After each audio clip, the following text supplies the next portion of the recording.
Saudara Menteri Kesehatan Budi Gunadi Sadikin pastikan pemerintah memberikan pendampingan kesehatan terhadap balita 16 bulan berbobot 27 kg yang menderita obesitas di Bekasi, Jawa Barat. Menkes berjanji balita Kenzi segera mendapatkan perawatan di rumah sakit dengan menggunakan BPJS.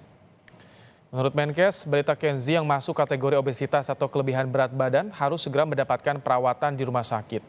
Menkes menyebut akan menghubungi Dinkes Bekasi agar balita Kenzi bisa segera dirawat di rumah sakit untuk mengetahui penyebab dan penanganan lebih lanjut pada balita Kenzi.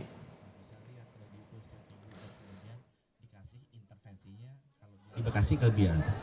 Kalau kelebihan ke situ dia harus dirawat ya. Itu pasti ada sesuatu.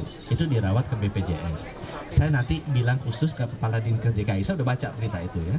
Tapi saya belum intervensi langsung ya. Tapi nanti saya langsung aja deh masuk ke Dinkes Bekasi, saya akan telepon, saya akan minta tolong diperhatikan BPJS-nya.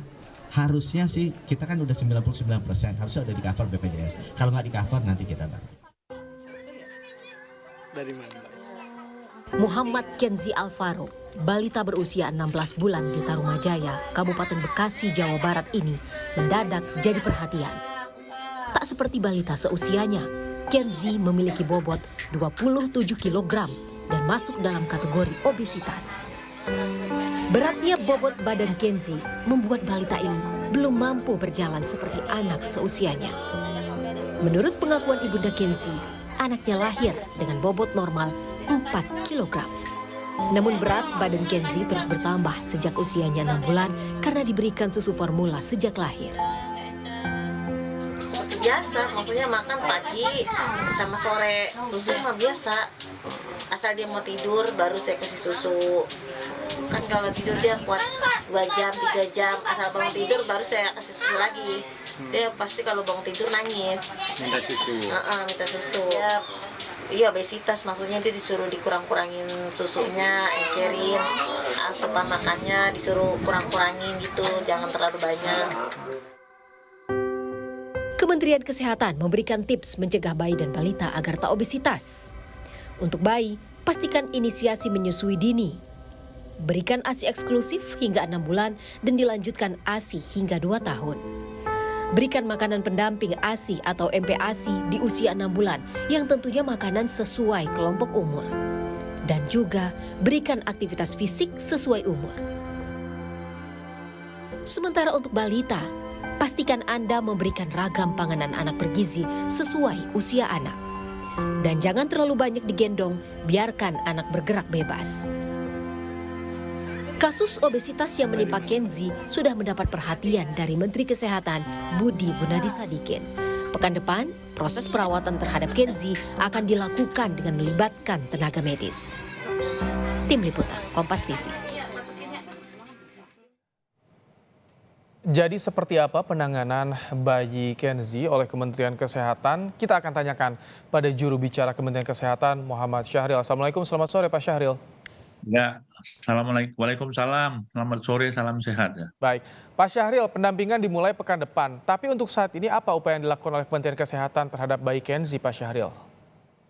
Ya, terima kasih ya. Bapak Menkes sudah memberikan satu statement jaminan bahwa ini kan masalah serius yang harus ditanggapi dan pemerintah harus hadir.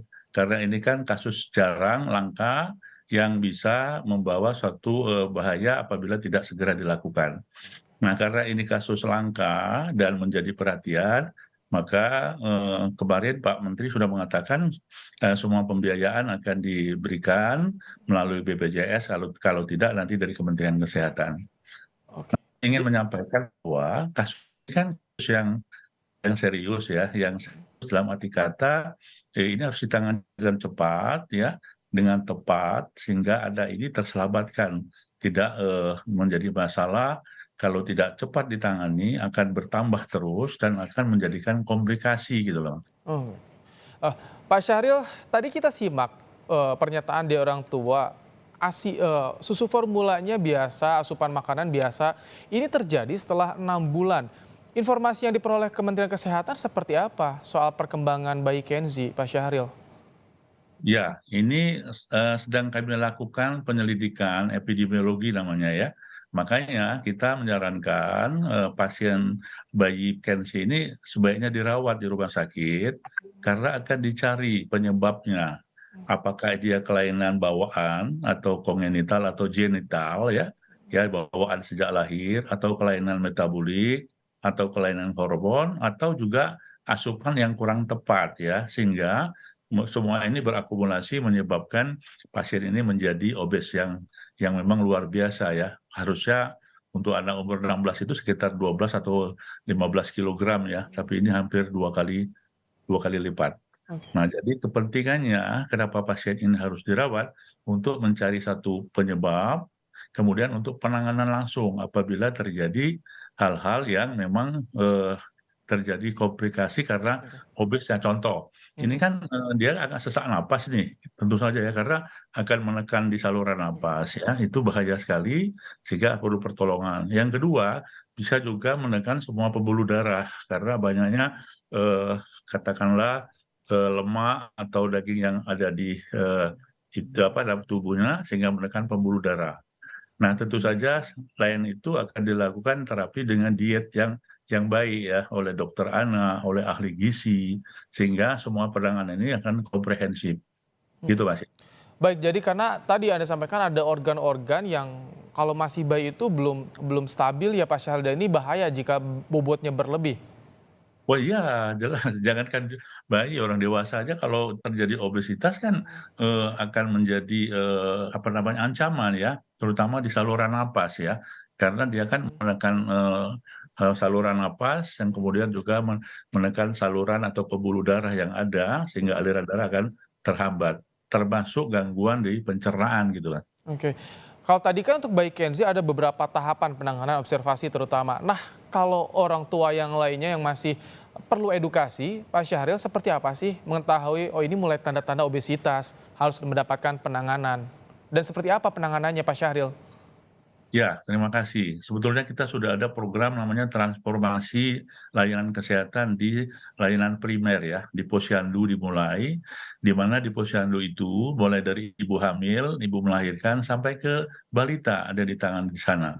Nah, khusus balita, di situ ada yang disebut dengan penimbangan, mengukur berat badan, tinggi badan yang rutin. Dalam kartu menuju sehatnya itu akan terlihat nih, apakah anak ini dalam normal perkembangannya sesuai dengan umur atau dia di bawah.